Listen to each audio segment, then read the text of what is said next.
play. And another foul on board. His third for setting a screen. Because of physical play, although Jordan Taylor just got caught with a moving screen. Pick and roll. And a foul, offensive foul coming up there. Valentine standing right there. Izzo dying for a moving screen. Hello, everyone, and welcome back to the Moving Screen Podcast. I'm Brendan Quinn of The Athletic, here with Dylan Burkhart, UM Hoops. It is June 24th, and today we are just cranking out a big old question and answer pod. Dylan, how we doing, pal? We're good. It's officially summertime, which means there's absolutely nothing really to talk about, so we're doing a mailbag so you guys can come up with what we can talk about today. That's right. This is just a cheap acquisition of content on our parts without having to actually think about anything. So we appreciate we got a huge response, lots of questions to go through, and I think we're just going to power through here. Got a lot on Michigan, a lot on Michigan State, some Big Ten stuff, and we're going to fill these summer months as best as we can. What's the Rothstein countdown? How many days are we until the college basketball season starts? We're getting close to 130, I think. What was his tweet today? Let's see. Let's check John's to get the official update. The official count. The official countdown is at 134 days. There you have it, officially. So, all right, you ready? You just want to jump in? Let's get into them. We got some good ones, I think. All right, yeah, I'll let you fire off first, since you're all younger. right. So we got a bunch about kind of Juwan Howard's offense and this and that. So I want to start with this one. Is Xavier Simpson capable or comfortable running a team at a quicker tempo? And if Juwan Howard does play at a faster tempo, what players on the current roster would be most effective in that system? Interesting. I would say I don't see it being an issue for Xavier Simpson to play a little bit faster. Likes to get up and down. I mean, basketball players like to play basketball and run, get out in the open court and make plays, and Xavier Simpson isn't that much different. I think he was I wouldn't qualify him as a system point guard. Would you?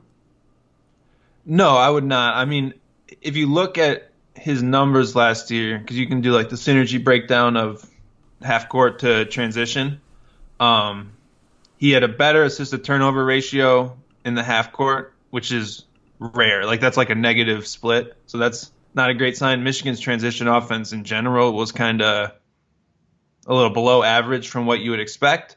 I don't know that can all be chalked up to Simpson, but it's at least something to point out. I think it would have to come from really being a focus. I think there are players that could play well in that, without a doubt. I wouldn't say it's 100% on Simpson that his numbers aren't great, but it would be something to at least pay attention to. Yeah, I mean, you're talking about a guy who, he's not reliant on jump shooting, or doesn't want to be reliant on jump shooting. He's at his best going to the basket, and the faster you play, the more likely you are to find lanes and alleys and avenues to the basket in the open floor. I think it's easier probably for him to score if has a head of steam going down floor. Yeah, and I think you would say he's careful with the ball, probably most importantly, right?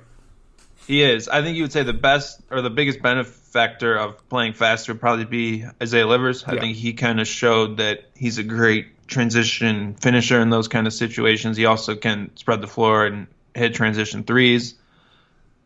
Beyond that, Michigan's roster doesn't really set up real comfortably to be a up and down team, if you ask me. You think anyone else?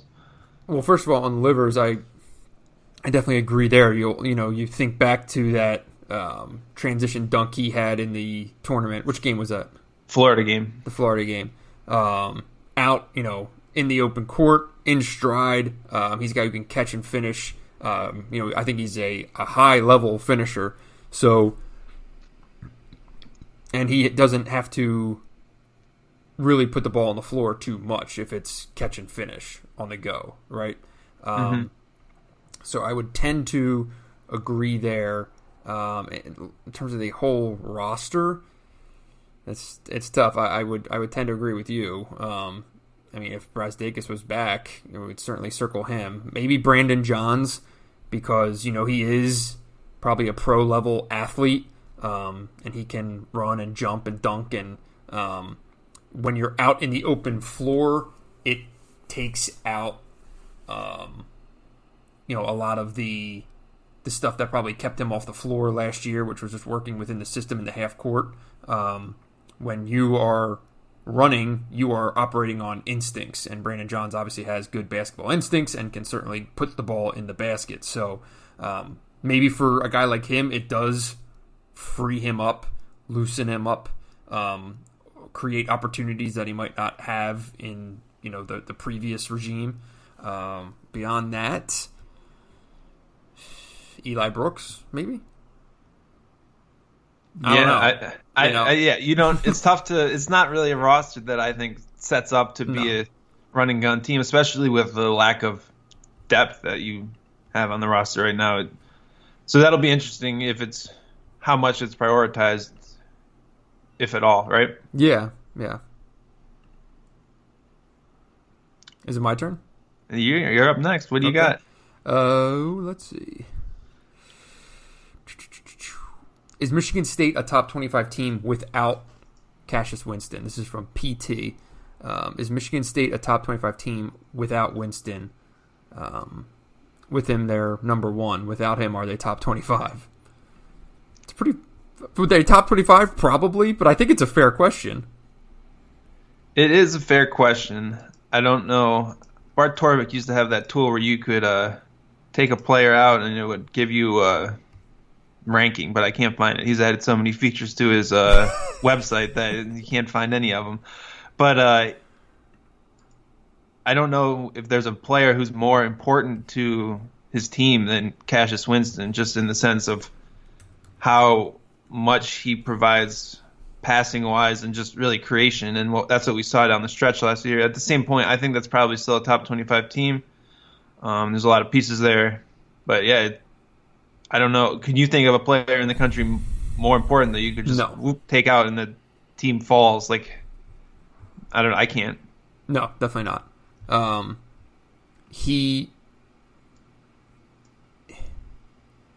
trying to figure out, like when you are the best passer, the best scorer, you have the ball in your hand 80% of the times. Like, everything goes through him. But now just take him out. You don't need Bart Torvik to tell you if you could take him out of the roster if they're a top 25 team. You'd be talking about the current roster with either Foster Lawyer or Rocket Watts. Or Rocket Watts at point guard. I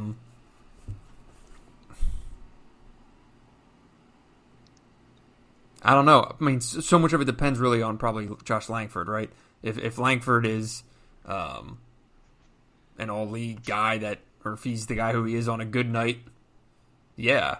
If he's the guy who he is on a bad night, maybe not. Yeah, I don't think Langford is a guy that you can say is just going to be the guy in the backcourt and assume some of those things that Cash is going to do. I'd say it would depend more on if Lawyer or Watts actually could kind of be a reliable contributor, could give you 30 minutes a game, because you can't just ask Langford to do all that creation. It's just not in his game. Sure. But the pieces around it are still pretty good. I mean, Aaron Henry's a pro prospect. Xavier Tillman's pro prospect.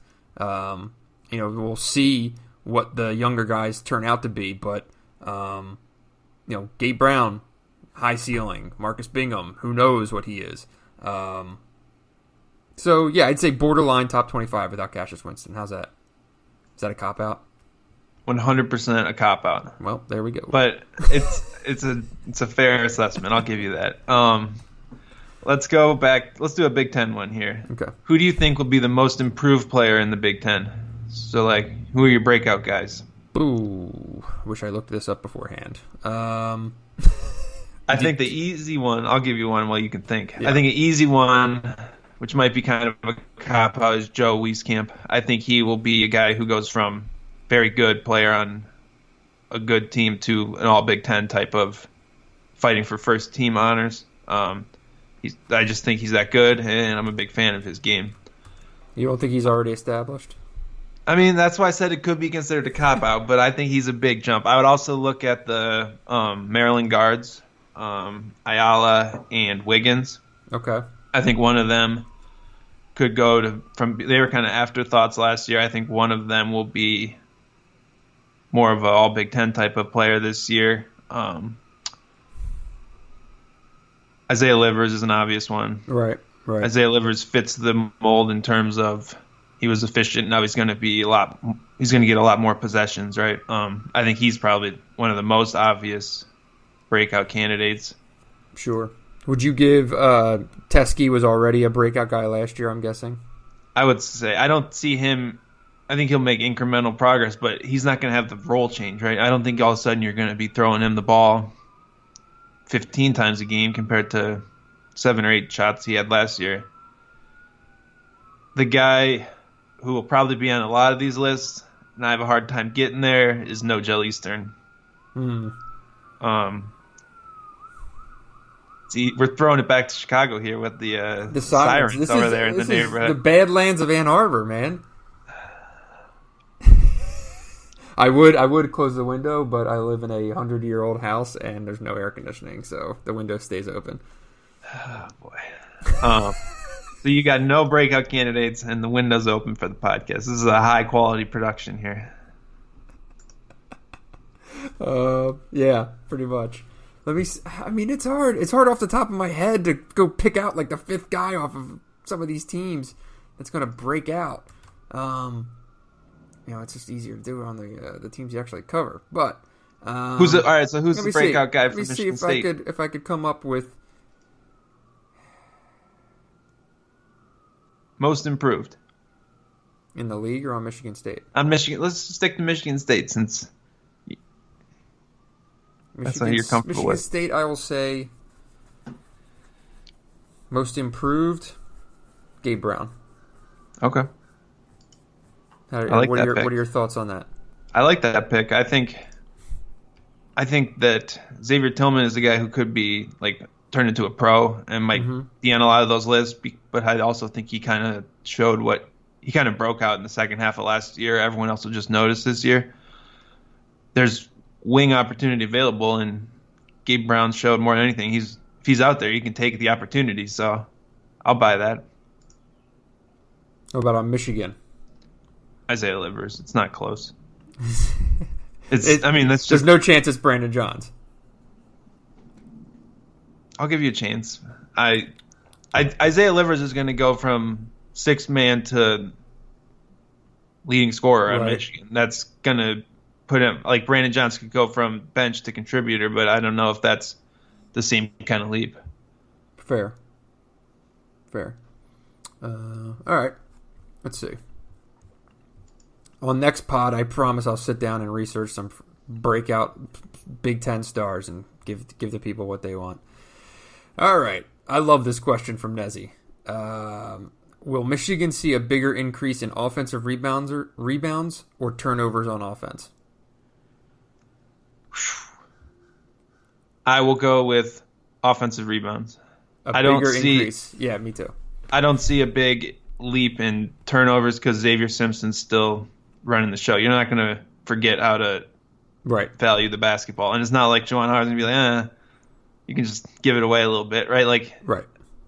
I think that would be a change that would happen over time, whereas offensive rebounding is something you can say, we're going to do this, and you get more offensive rebounds simply because you tried to get more offensive rebounds. The amount of times that Beeline would send nobody or one guy.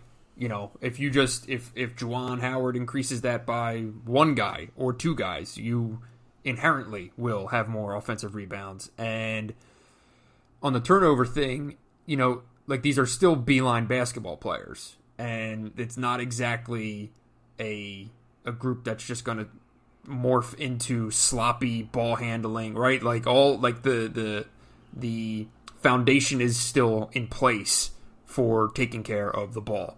I think, will you gradually see the numbers from Michigan, turnover-wise, return to the mean?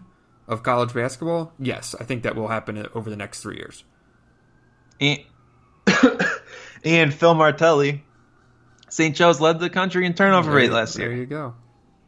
Which I don't understand. So here's the interesting thing. Like if you watched a lot of St. Joe's games, which I think I might be the only one here who did, although you watched some of them to troll me.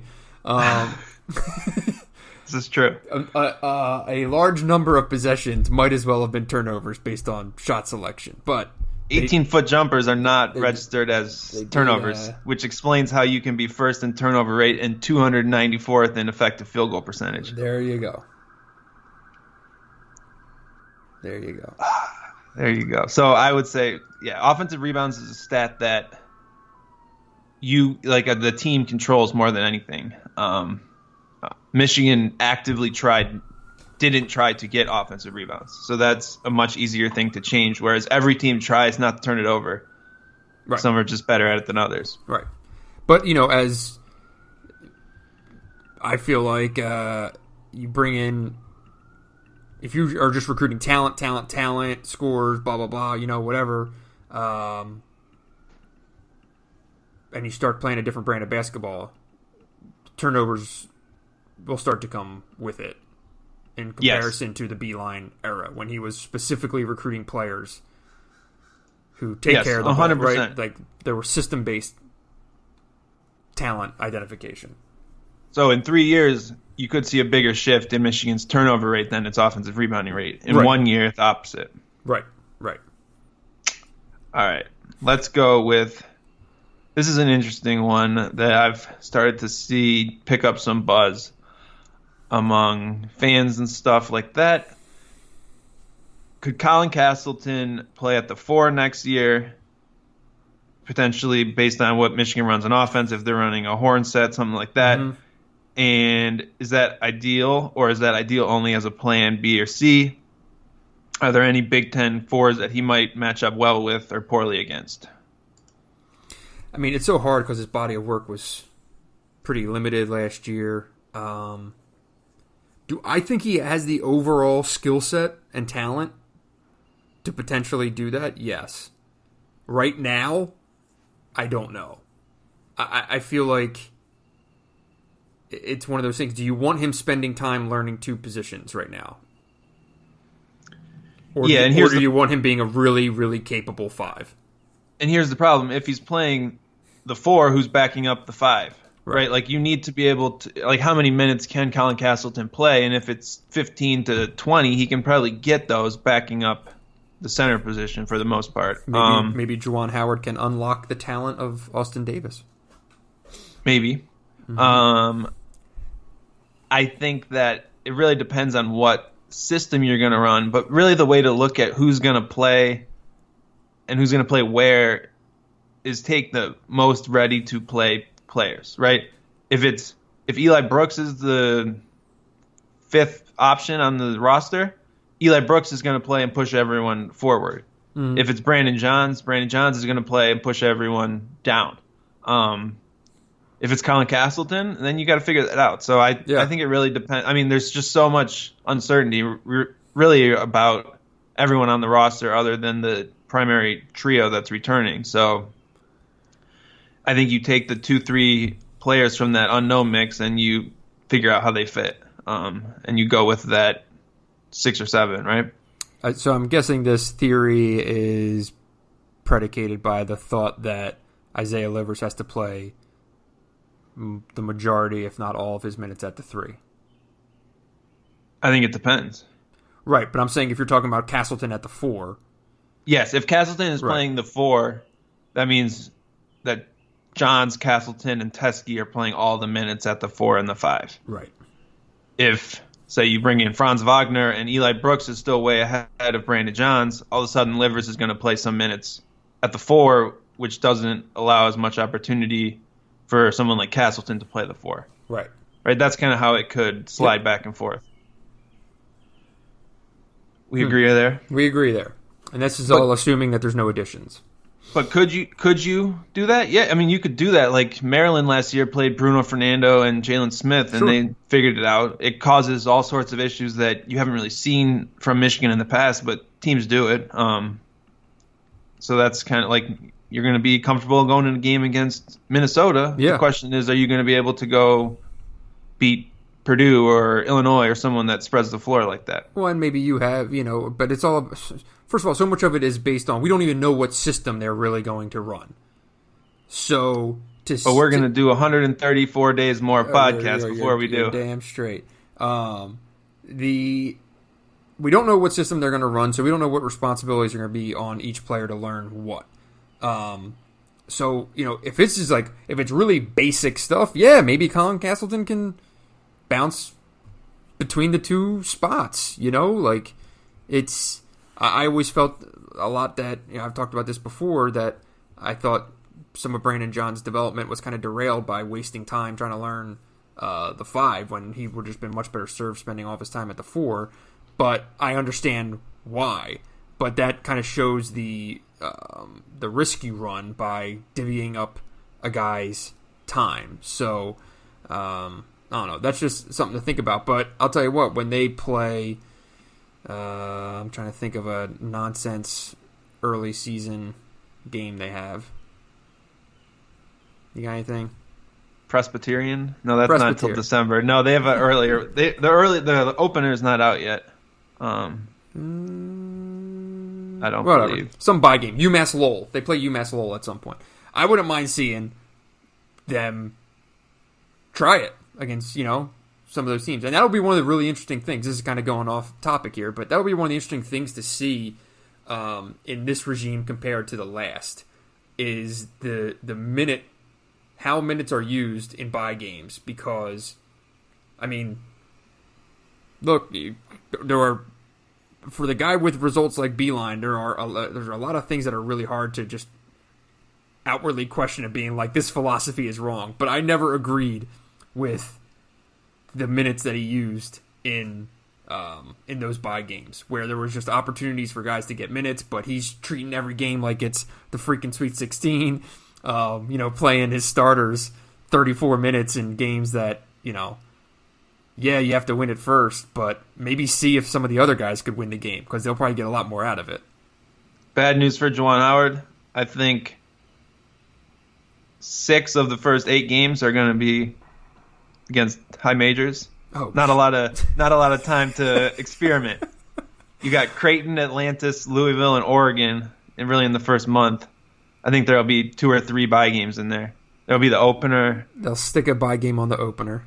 Probably a game or 2 between Creighton and Atlantis, but Jeez. not a lot of prep time there, I wouldn't say. Who will be learning more in those early bye games? Juwan Howard or Michigan's players? Probably Juwan Howard. There's going to be a lot of experimenting going on. I will say Juwan Howard. I don't know if it's going to be on purpose as much as just trying to figure this thing out. It's not like right. Beeline knew exactly what he wanted to do. A little bit of a different situation. All right. Winner of the Big Ten ACC Challenge. Oh, now we got to pull Let's get up the games. All right. This is the one we should have researched for, prepared for here. Look, I'm a golf writer, okay? I'm just moonlighting here as a basketball podcaster. All right, are we just going to go through and we're just going to pick them as we go? Is that how we're going to do this? Absolutely. So Clemson, Minnesota. I'm taking Clemson. I'm taking Minnesota. Well, now we're already off. Whoa. All right. I'm going to keep the tally here. You keeping it for both? I'll keep it for both. All right. Miami at Illinois. Hold on. Let me I'm get the taking scoreboard Illinois. ready. What's the best way to do this? All right. So you took Big Ten in the first one. I took ACC. Okay. Miami at Illinois. I'm going to take Illinois. Michigan at Louisville. Louisville. Duke at Michigan State. Michigan State. Oof. I'll go Michigan State. Iowa at Syracuse. Syracuse. Florida State at Indiana. Florida State. Indiana. Woo! Pittsburgh at the rack. Right back on the island. Pittsburgh at the rack. I'm taking Pitt. I'm taking Rutgers. Whoa! Wait, Pitt? Pitt at the rack? Yeah. I'm taking Rutgers. Okay. Pitt's terrible. Northwestern at Boston College. BC. BC. Virginia at Mackey. Oof. Virginia. I'm going to take Purdue. Virginia lost their whole damn team. Oh, Carson Edwards also left, so that's also the same case can be made for Purdue. True. Ohio State at UNC. Go North Carolina. North Carolina. Notre Dame at Maryland. I'll go Maryland. I'll go with Maryland. Wisconsin at NC State. NC State. I'll go Wisconsin. Wow, what a homer. Okay. Nebraska at Georgia Tech. Georgia Tech. Georgia Tech. And Wake Forest at Penn State. All right, some of these games need to just not happen. I'll take Penn State.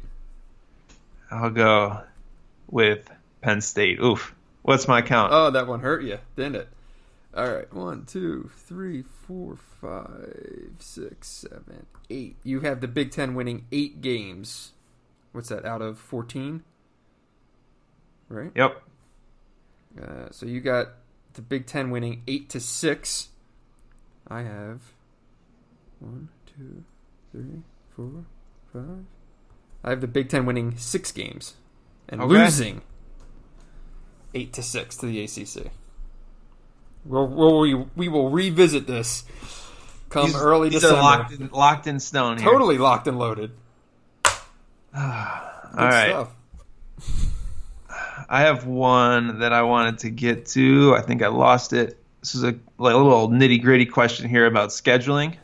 Someone asked, how do you know how the scheduling of tournament tip-off games work? Did Michigan choose Norfolk State and Holy Cross and assign them to the Hall of Fame tip-off? Or did the Hall of Fame people send those opponents to Ann Arbor? There's an Atlantis game like this, too. My understanding is that the Hall of Fame, or the tournament, sets those games. Is that correct? Especially when there's tournament games associated. So what happens because often they host campus games. Yes, and like the Hall of Fame tip-off, those teams actually came to Connecticut and played games at Mohegan Sun against each other. Right. So generally, it is done to make scheduling easier for the teams in tournaments and also make scheduling easier for low majors because they get the bye game, but they also get extra games against other low majors that they can put on the schedule. Right. That sounds right to me. And that is like why you'll see the Maui Invitational move Chaminade out of the main field and how they have to play games in the mainland. Right. So like Arizona, I think, played them last year or something like that. Arizona wouldn't schedule Chaminade unless the Maui Invitational told them. Right. And now Chaminade is every other year. Okay. I forgot. We got the Chaminade expert over here. Didn't you write a story about them? I did write a story on it. When they beat the piss out of California in the last year that they were they were a full-time member of the Maui Invitational. Basically their own tournament. They were told to leave, and their parting shot was to absolutely dismantle Y. King Jones. That was kudos to Y. King Jones for leaving his legacy and taking that L to Chaminade. Cal's glad they can move forward and who's the coach there now? Didn't they bring back, or isn't it Montgomery? Wait, what? Mike Montgomery? I thought so. No. Who is it? Who'd they bring in? Mike Montgomery. Cal, no. Mark Fox. Mark Fox. Okay, that makes a little bit more sense. I was going, getting my wires crossed here. Going back in time. Yeah. All right. Who's up next? You're up next. Next question. Here we go. What specifically are you hearing, or do you think Xavier Simpson and John Teskey need to do next year to get drafted or go to the NBA? Okay, well, Xavier Simpson would need to shoot like 38% on threes. Yep. And John Teskey, is he a draftable guy? I highly doubt that. Is he? What was it? Go ahead. What were you gonna No, say? go ahead. I was gonna say, is he a guy though that's on NBA radars? Absolutely. Yeah, I feel like John Teskey's kind of like a folk hero among like NBA draft Twitter. Like the people really like him, but he's not super popular yet. He pops in certain ways that people like to see at that level. I don't know what specifically he would have to do to go from like this guy's interesting to he's on our board. I don't know exactly what that is. Maybe shoot more consistently. It's tough. I think Is there any comparable guy in the league who's gone recently? Yeah. Who's actually been like a draftable prospect? I guess it depends what all this like. What is the ceiling for John Teskey this year? Is he like? What do you think he could add to his game? Is it just shooting 40% on standstill threes? Can he be a guy that drives by someone on a closeout? Can he be the guy that scores 4 or 5 times a game with his back to the basket? Those second two things he has not shown at all. I think he could greatly increase his offensive rebounding. I think he could block more shots, and I think he could make more threes. If he checks all 3 boxes, I think we could have this conversation. He also needs to improve his free throw shooting. John Teskey's top Ken Pom comparables last year. Always love Adrian this. Payne, Mm-hmm. Mike Tisdale, Willie Cauley-Stein, this guy who played at, I think, Baylor, whose name I don't know how to pronounce, Joe Lual-Akil, and Frank Kaminsky. That's Frank Kaminsky as a junior. As a junior, yeah. So, but like what he added was the kind of the face-up game, right? Right. So that's what I was actually thinking. Like, can he that's a good do point. that? And I don't know. I mean, he'd have to get a lot more agile, but so those are the guys that fit the statistical profile. He does block shots. He does rebound. He finishes effectively. He doesn't do anything with his back to the basket or dribbling the ball, right? I mean, everything is catch and finish for him right now, whether it's catch and finish at 3 or catch and finish at the rim. So you want to see a little back to the basket, a couple sweep hooks maybe? Let's get some old school in there. I think he's more... He should work with Xavier. Maybe actually the center can start taking hook shots instead of the point guard. I think he's more suited, at least in terms of becoming an NBA player, if he could build something off his 3-point shot than posting up. Because his offensive role is going to be pick and roll, pick and pop. Is it? Right? Yeah, I think. That's where he's at his best. Okay. And that fits the NBA game. Right? I don't know. Sounds right to me. It'll be interesting. I mean, he's now going to work with a head coach who spent the last 8 years or 7 years, whatever it was, developing NBA bigs. So if he has any chance, he's at least in good position to find it, right? Without a doubt. Do you have anything else on Xavier in this conversation? Make threes. I mean, I think if he makes threes, he looks like a prospect that you would have a hard time looking away. I would say TJ McConnell is his ceiling, right? Yeah. If he shoots 40% from 3, all of a sudden he's a guy that you're going to invite to Summer League, and he's just going to bust everyone's ass in Summer League, and you're going to be like, well, maybe he should be the third string point guard on my team.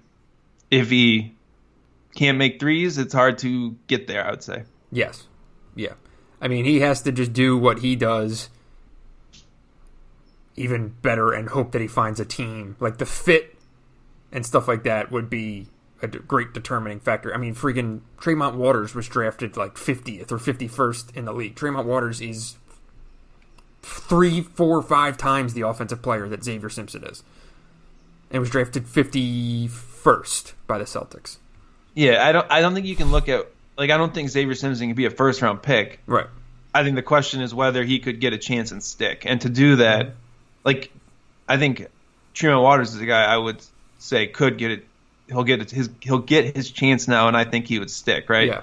I don't think his round his route to the NBA for Simpson is really going to be through the first round of the draft. It'd be through kind of that summer league grind. He also, I've regrettably watched a lot of Euro basketball over the last little bit here. Why is and that? I could see him being a point guard who you would kind of build a team around over there too, right? I mean, just his kind of grittiness and competitiveness seems like kind of a fit. If he goes to some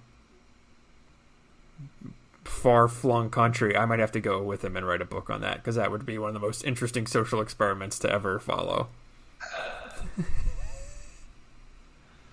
Oh boy. I mean, but I also think it's important to point out that he's not that far. Like, 3-point shooting percentage is pretty variable. You're talking about he shot about 100 threes last year, so you're talking about a percentage is just one more made three over the course of the whole season. So I don't know. It'll be interesting how his role changes this year, without a doubt. All right, next question. Fire. All right, how much does 2020 recruiting success for Michigan depend on how well it plays this season? It seems like a lot of big names plan to announce in the early signing period. Do you expect any of Michigan's main targets to delay their decisions until after the season? I'll let you start that one.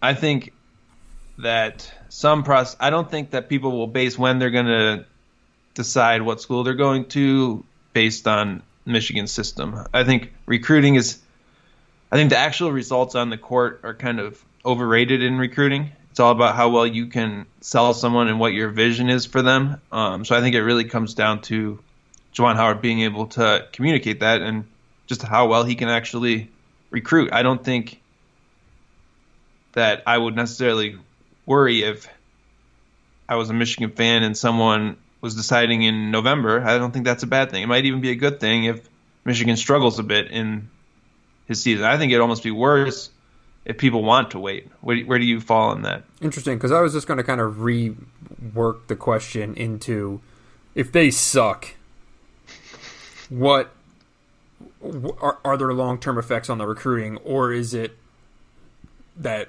Howard gets to sell minutes and we're starting this whole thing over, blah, blah, blah, or are they better off with sustained success and remaining relevant? Because here's the thing. If they stink, we know what happens at Chrysler. Right? It'll be February and there will be 7,000 people there.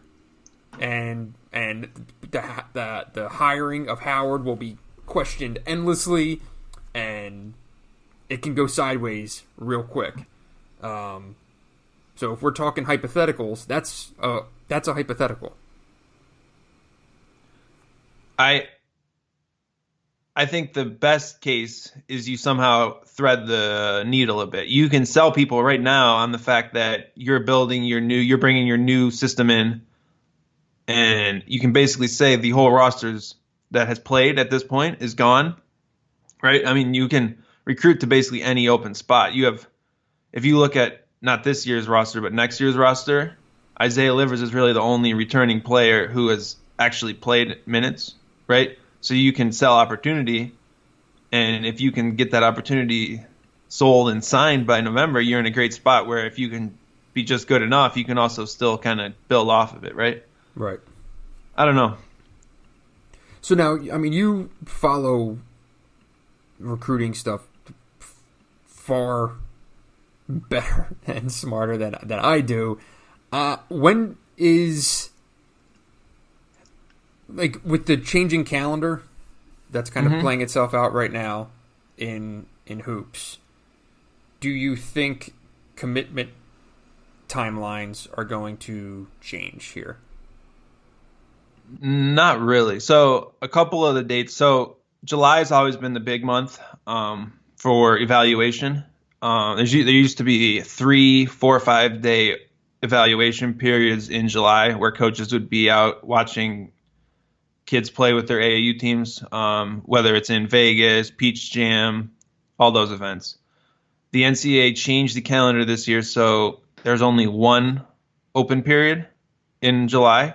So there will be a little less exposure for kids this year, but they have also added in high school weekends. So this previous weekend and this coming weekend, states are allowed to run high school events and coaches are evaluating. So overall, the calendar still kind of falls the same, where in August you're going to see kids start trimming their lists, scheduling visits, and then you're going to kind of go into a fall period where official visits are scheduled, commitments are made, and people start signing in November. I don't really see the changes on the calendar impacting that as far as timing.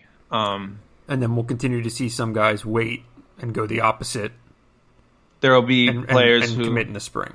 Oftentimes, a lot of the top players will wait until the spring,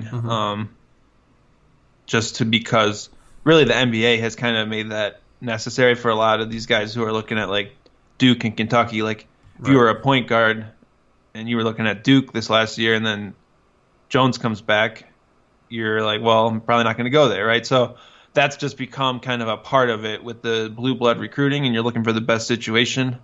So that is something to consider without a doubt. The other thing is going to be that, there is a chance that next spring is also kind of a brave new world where I anticipate that the rule that people thought might be in effect this year will be in effect next year. That's if undrafted guys, right, who go to the combine, but invited to the selected, combine but aren't drafted, are then eligible to return to school. If they approve that, yeah. So, yeah, right. If they pay back the money or whatever to retain their eligibility, right? You can't be going on, what the hell was the thing that Poole and Ward went on? Cameo.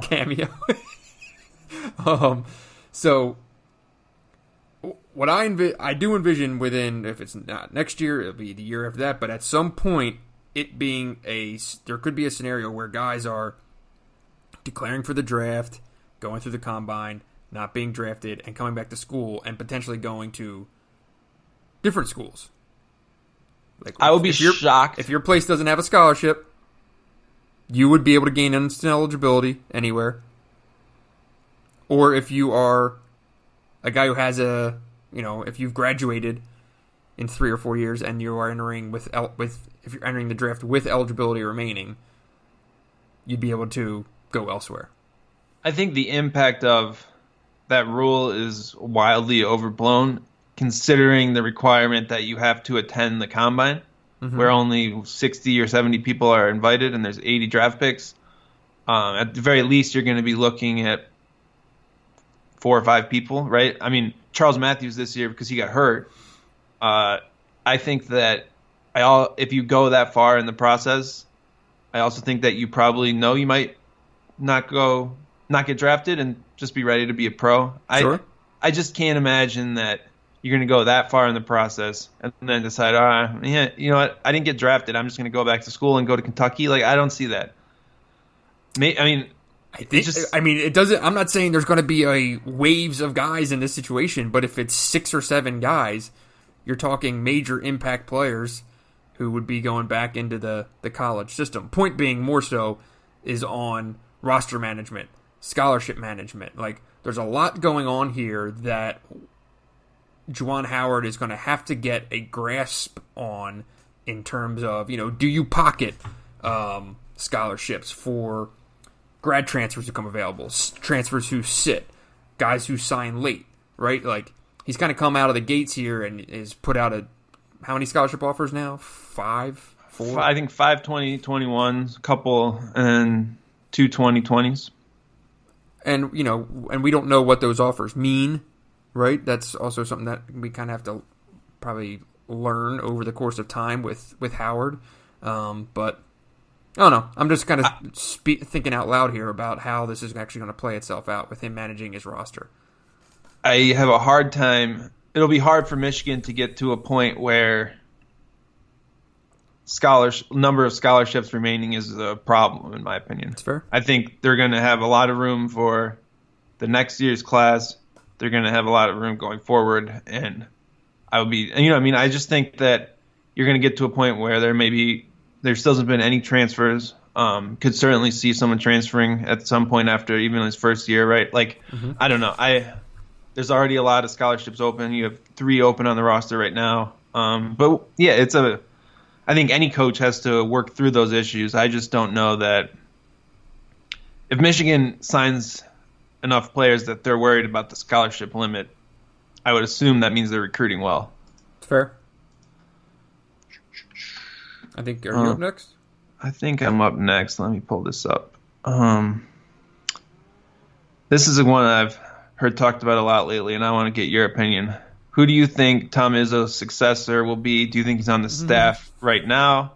And I guess this is kind of building out. Who are the most highly regarded assistant coaches in the Big Ten?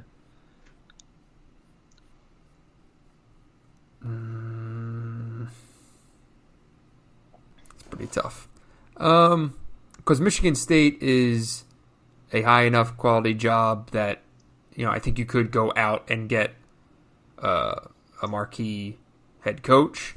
But as we just saw with Beeline, it is fairly rare for high major programs to just go and hire the sitting head coach of other high major programs. So when we're just sit here and say, oh yeah, they'll just go out and get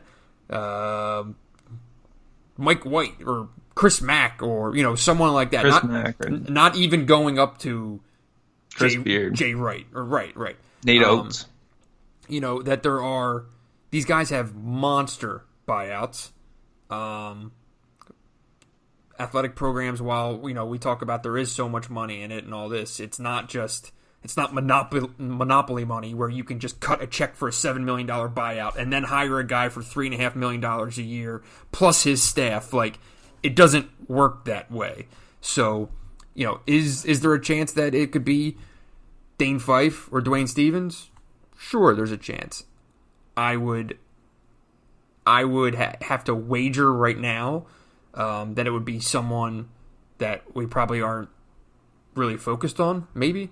Someone who kind of comes out of, not thin air, but maybe it's someone in the league. I don't know. I don't have a name. I'm not skirting around anything like that. I'm just there is no obvious answer here. Is it a Nate Oates? Yeah. If Nate Oates goes and takes Alabama to the NCAA tournament the next 2 years and then Tom Izzo retires, I have to think that he would be in the conversation right off the bat. It's such a fascinating problem to think about because, Michigan State, you have coaches who have been there for so long, right? The staff has such a long, they have so much experience in the program that bringing the successor from internally makes sense. That was a really bad sentence, but it also, I feel like you're just inherently biased to be supportive of those candidates. When you're making the decision, to be supportive of those internal candidates because they've been there, but you have to weigh it against the unknown of potentially a candidate who has more experience as a head coach, who could bring a higher ceiling, but could also probably mess things up in a way that you might not if you stayed internally. And you also run the risk of hiring someone who sort of the flavor of the month and it's just a complete flop when you go nationally, right? I mean, I don't know. It's hard to balance all the factors. Yeah, and Dane Fife would probably have the most momentum there because he does have head coaching experience. I think he is a guy who could go and recruit Indiana and do things like that and kind of has a reputation and is very well known and very well liked. Can you really catch lightning in a bottle twice and hire the assistant coach and just keep the train running? Here's what's most interesting, I feel about Michigan State is that, it's not going to be like Michigan. John Beilein left, and did he talk to people during the Michigan coaching search? Yes. Was he basically running the Michigan coaching search? No.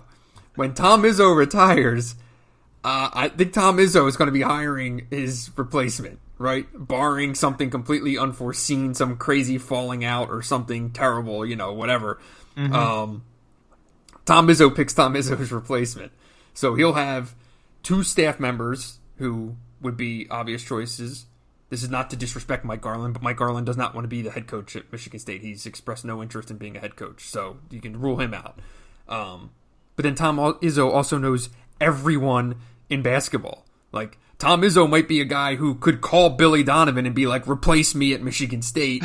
You know what I mean? Like, yeah, people might scoff at that and laugh, but, like, it's not that absurd. And I think Izzo is the wild card in who replaces Izzo. It's a very fair point. Oh, boy. You got the next question here. All right. Let's see. Other than Aaron Henry,